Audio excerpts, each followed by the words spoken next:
Bismillahirrahmanirrahim. Assalamualaikum warahmatullahi wabarakatuh. Tengah malam ini kita lanjutkan pembahasan terkait kepencinta alaman dalam judul Ayo Cerdas Berpencinta Alam bersama Nevi James. Karena tidak dapat disebut sebagai pengguna pencinta alam yang baik kalau bodoh, kalau tidak cerdas. Mengapa harus cerdas? Karena kalau pengguna pencinta alam tidak cerdas, semua lokasi kegiatan yang dia datangi itu pasti akan rusak. Contohnya itu kayak Gunung Bulu Bawah Keraim itu rusak gitu. Karena banyak pengguna pencinta alam yang tidak cerdas yang datang ke sana itu. Kedua, kalau pengguna pencinta alam itu tidak cerdas, maka dia berubah menjadi pedagang. Lokasi-lokasi belajarnya yang sebutan pencinta alam, tempat belajarnya, tempat pendidikannya akan dia bisnisi, akan dia jual dengan macam-macam tema. Apakah tema wisata, tema gaib, macam-macam tuh. Itu akibat dari tidak cerdas dalam berpecinta alam itu. Dan itu banyak sekarang tuh.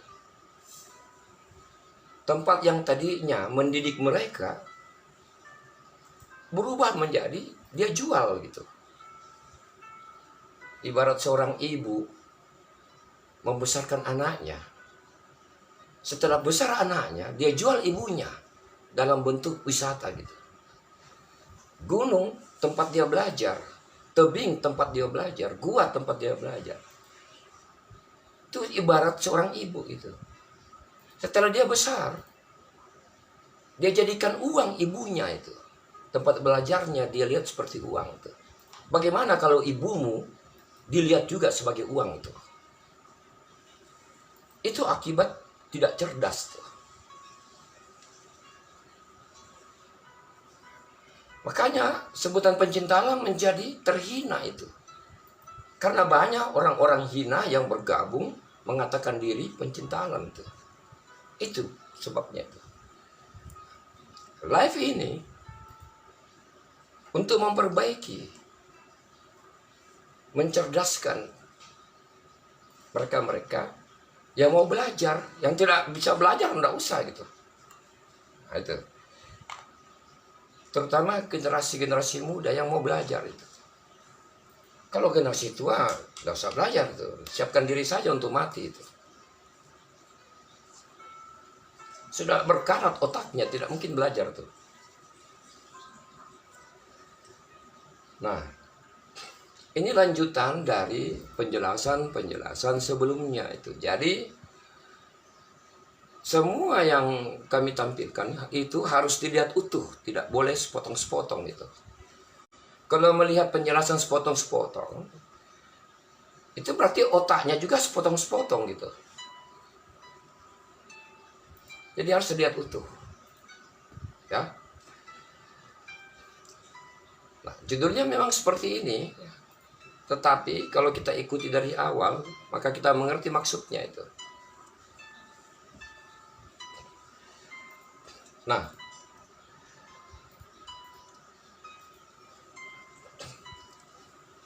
sejak dari live pertama ya, kita berupaya ya,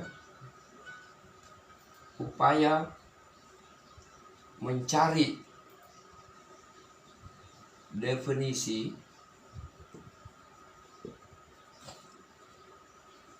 dari sebutan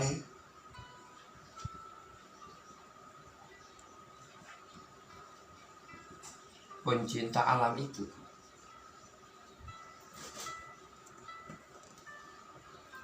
Untuk itu, kita melihat aspek sejarahnya. Apakah ada dalam sejarahnya sendiri definisi tentang pencinta alam?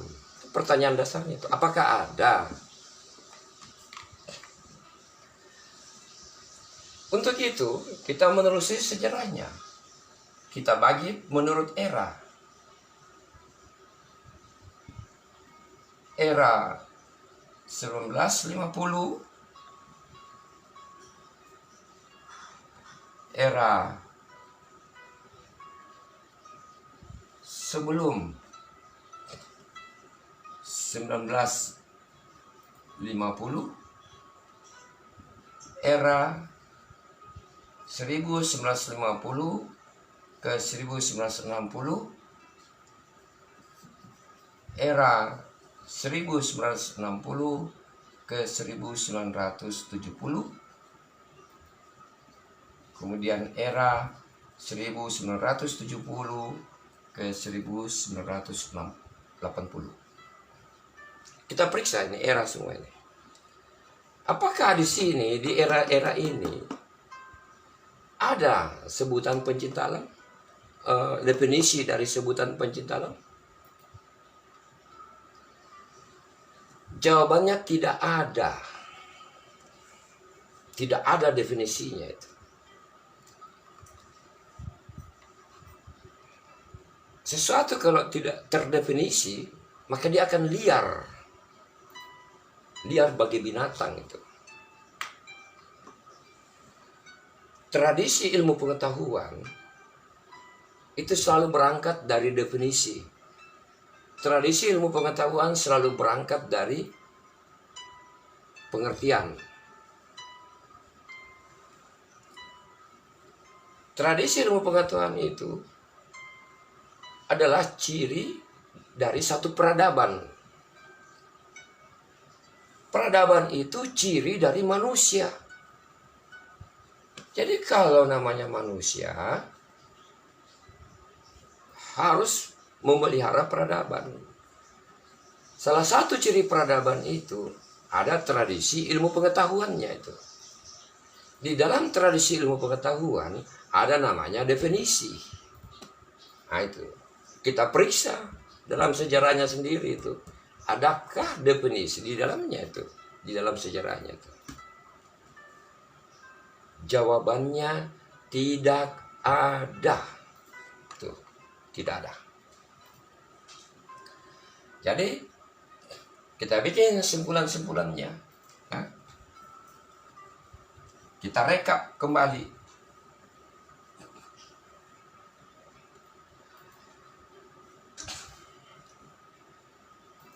Apakah ada definisi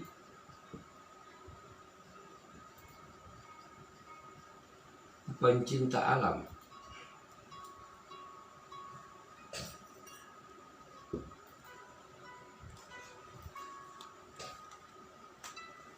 Nah, setelah diperiksa ya perspektif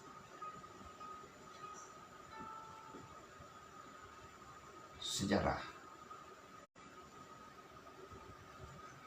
dalam ini gunakan ilmu sejarah.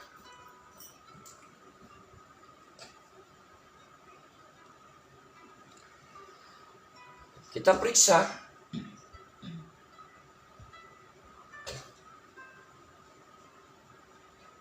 sejarahnya mulai dari tahun 1950 sampai 1980.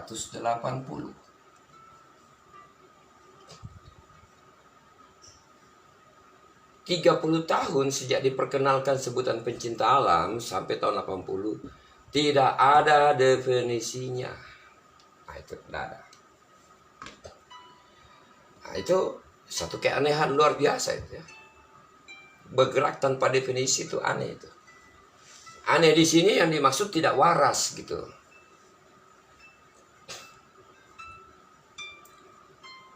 Nah, tapi kita bikin simpulan-simpulan saja. Ketika kita mencari definisi yang ditemukan, ya,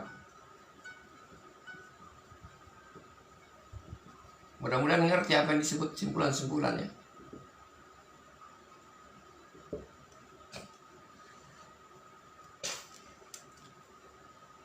Sebutan pencinta alam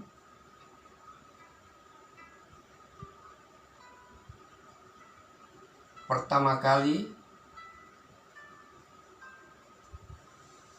tahun 1953.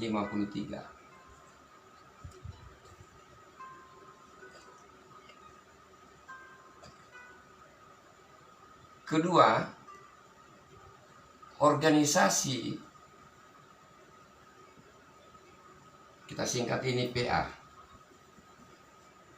Organisasi PA pertama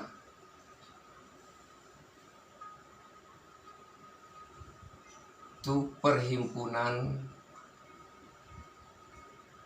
Pencinta Alam atau PPA.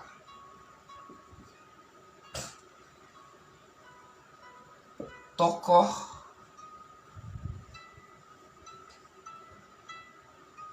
penemu sebutan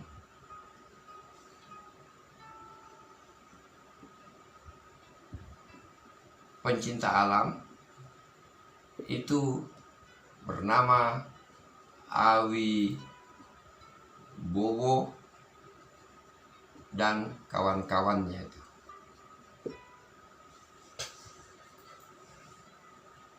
Tempatnya,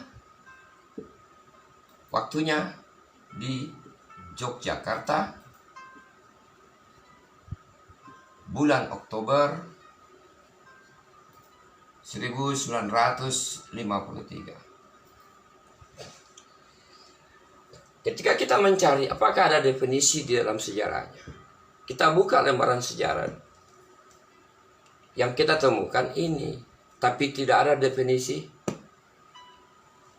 Yang ada adalah penemu sebutan pencinta alam. Penemu ya, penemu itu artinya hasil kekayaan intelektual seseorang itu, hasil kecerdasannya itu seseorang, itu yang menemukan sebutan pencinta alam. Namanya Awi Bowo dan kawan-kawannya itu, karena mereka berembuk itu. Nah, ini pun juga Awi Bowo dan kawan-kawan, kita tidak tahu apakah di dalam kelompok mereka itu Awi Bowo yang berperan atau bukan. Karena kebetulan saja Awi Bowo yang diwawancarai oleh Norman Edwin gitu. Tapi cukup kita tahu ada nama Awi Bowo dan ada organisasinya. Jadi saya ulang, sebutan pencinta alam itu adalah hasil kekayaan intelektual seseorang itu. Temuannya itu. Kenapa dibilang temuan? Karena tidak ada sebutan ini sebelumnya. Dan tidak ada sebutan pencinta alam di dalam Kamus Bahasa Indonesia itu. Karena belum ada Kamus Bahasa Indonesia pada tahun 1953 itu. Jadi hasil karya. Kita kalau punya adab, kita kalau punya rasa malu, harus menghargai ini.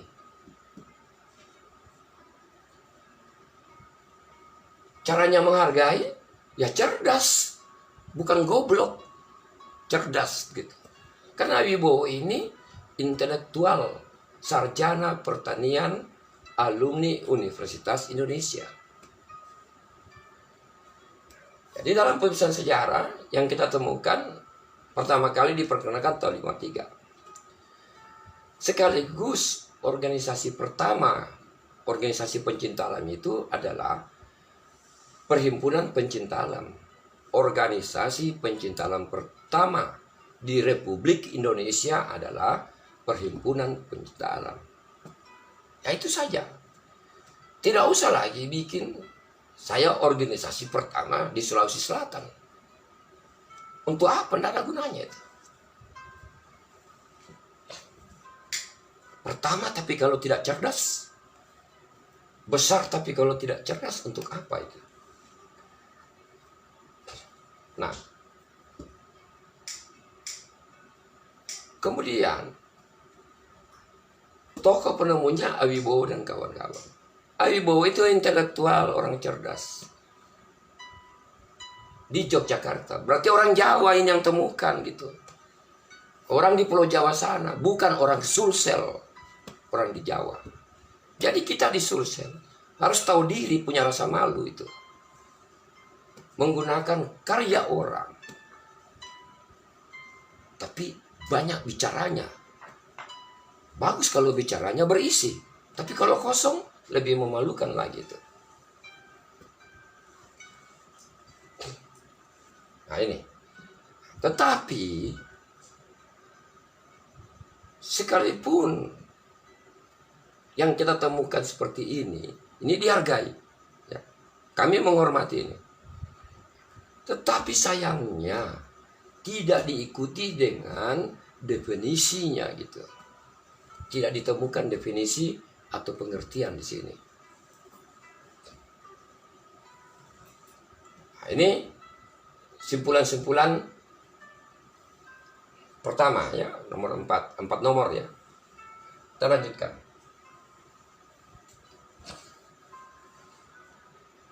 Masih kita cari definisi. Kita masuk di era ya. Kita masuk di era 1960 ke 1970.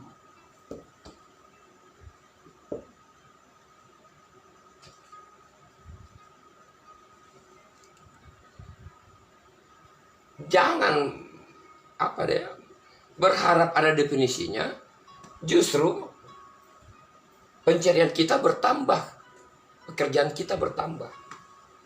Justru di sini lagi muncul istilah mahasiswa pencinta alam.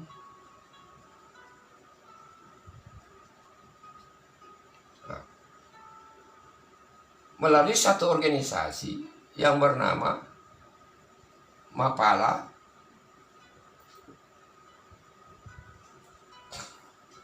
Pratsna Paramita.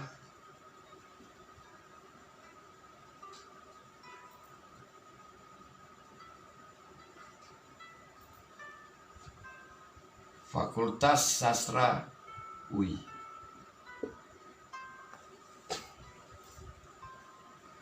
Muncul tokoh di sini. Muncul tokoh Profesor Mundarjito.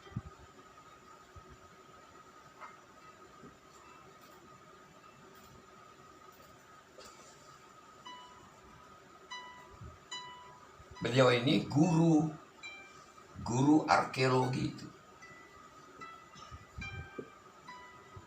Muncul tokoh Profesor Sumadio.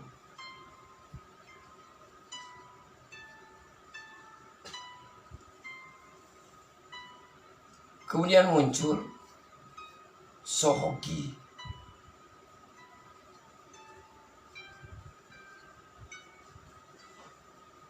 Seorang tokoh demonstran. Tapi beliau seorang dosen pada akhirnya.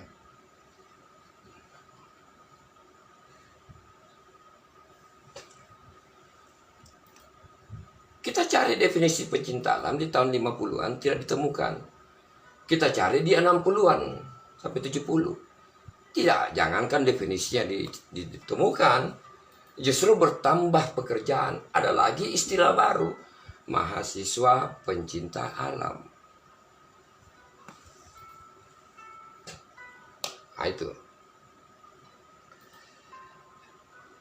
Sebutan ini pertama kali diperkenalkan oleh ketiga tokoh ini. Yang muncul Sohoki yang menggagas tuh. Jadi sebutan penemu mahasiswa pencinta alam itu adalah Sogi, Prof. Sumadio, Prof. Hundarjito. Bahkan yang menemukan kata Mapala, ini temuan juga ini, adalah Prof. Mundarjito.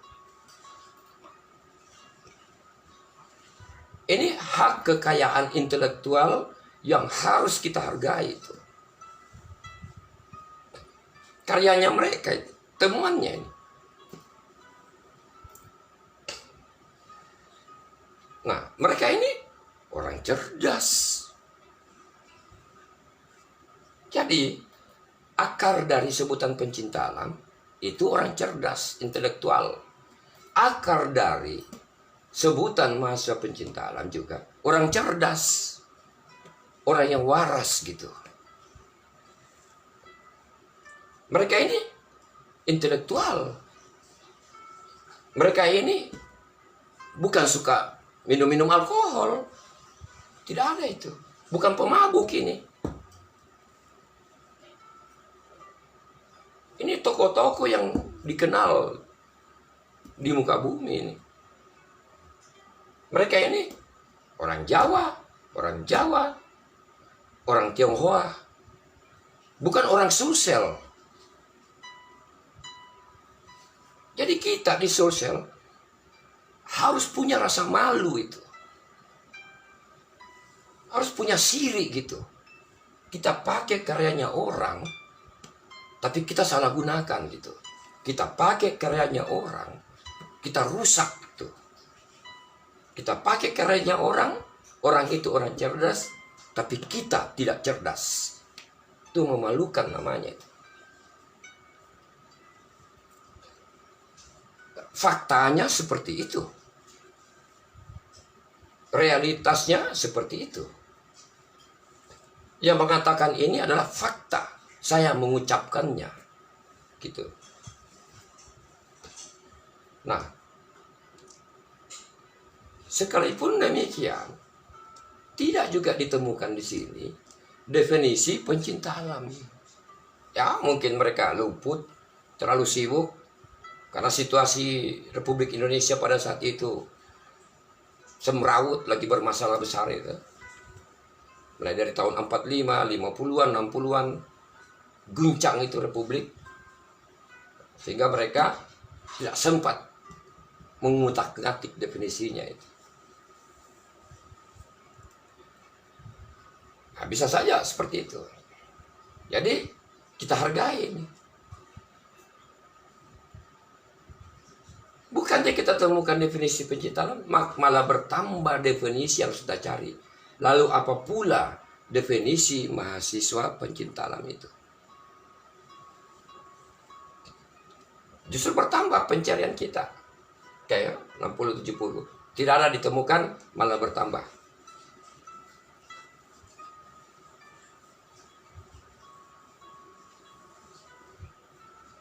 Malah bertambah.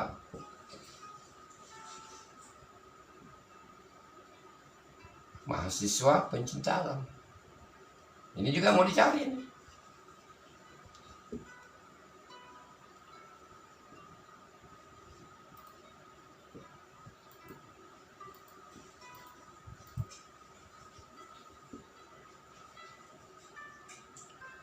Kita periksa era 1970 ke 1980. Apakah ada definisi tentang pencinta alam? Justru muncul lagi. Berapa tadi itu? 11 ya nih. Masuk dalam kepala.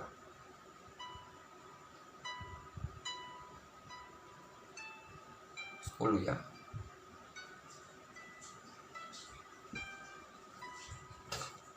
Justru di sini muncul lagi satu istilah, kode etik pencinta alam. Saya singkat saja nih.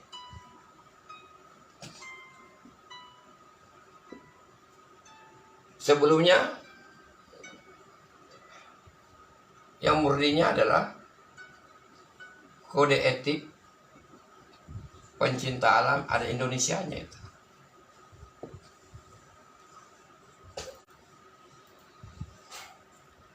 Justru bukannya kita temukan definisinya, tetapi malah bertambah lagi pencarian tugas kita.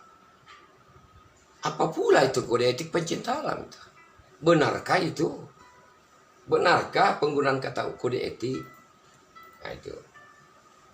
Nah, di sini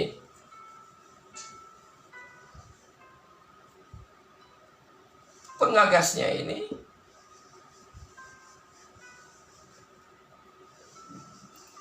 dari Jambore Paralaya, Jakarta. Detailnya kan sudah dijelaskan kemarin.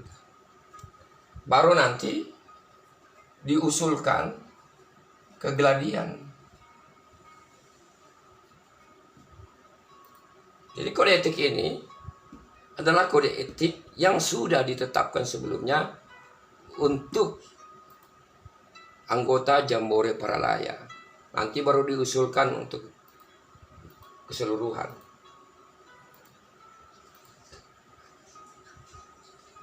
Artinya ada intelektual di balik ini.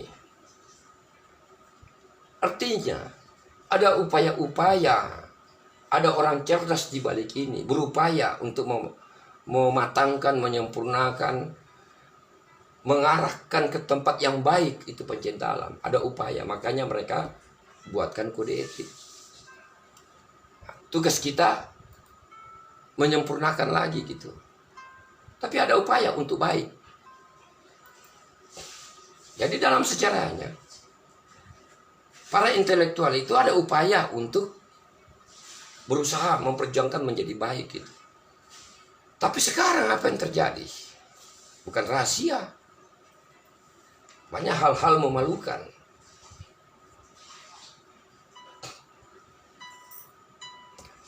Ini karya siapa? Karya organisasi-organisasi pencinta alam yang di mana? Di Jakarta. Bukan di Sulsel. Cuma ditetapkan saja di Sulsel karena kebetulan tuan rumah. Itu saja. Tapi bukan karya orang Sulsel ini. Nah,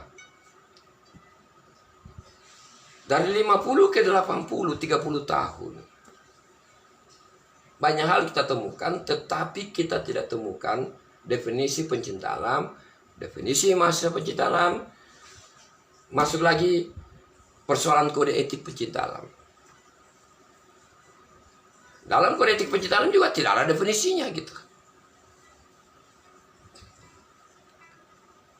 Nah, tetapi ini tetap dihargai. Ada upaya gitu. Ada upaya membangun suatu sikap bertanggung jawab secara moral. Ada upaya untuk menghidupkan suatu moral gitu. Itu maksudnya itu kode etik. Tapi setelah itu mereka-mereka yang telah berupaya, kelanjutannya apa? Apa yang generasi lakukan sekarang? Itu nanti kita bahas. Nah, dari era 50 sampai 80 karyanya mereka di Pulau Jawa. Dari Yogyakarta, Jakarta, yang berkarya semua. Jakarta, Yogyakarta, Pulau Jawa. Lalu apa karyanya yang di Sulsel? Merusak Gunung Bawah Keraing, itu karya. Tanah sendiri tidak bisa dihargai gitu. Cuma tahu pakai. Kalau pendidikan pakai Gunung Bawah Keraing. Gunung Bawah Keraing rusak tidak peduli. Itu yang dibilang bermoral.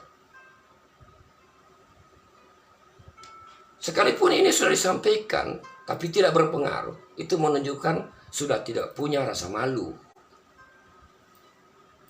cuma tahu pakai.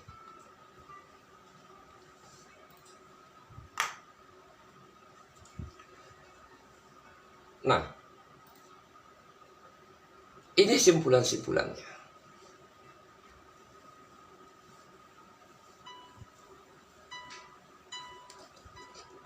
Kesimpulannya,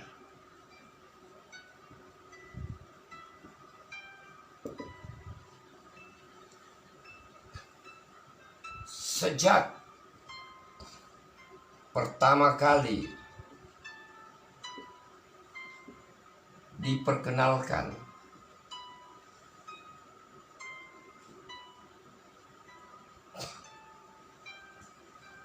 pada tahun 1953 hingga tahun 1980,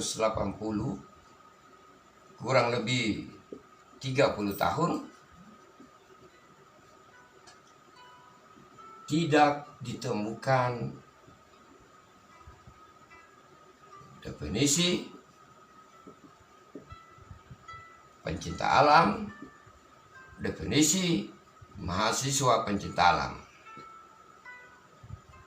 Tidak ditemukan. Itu kesimpulannya. Nanti kita lanjut lagi era 80 ke 90. Bagian ini, live ini mengunci hingga 80 tidak ada definisinya. Itu menarik. Kenapa tidak ada? Jangan sampai ada juga bingung. Pasti ada lah yang bingung itu. Yang mengatakan dirinya pencinta alam, pasti ada yang bingung. Apa itu definisi? Yang celaka kalau bilang diri mahasiswa tapi tidak mengerti apa itu definisi itu.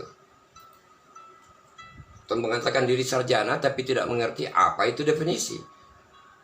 Apa urgensinya satu definisi itu.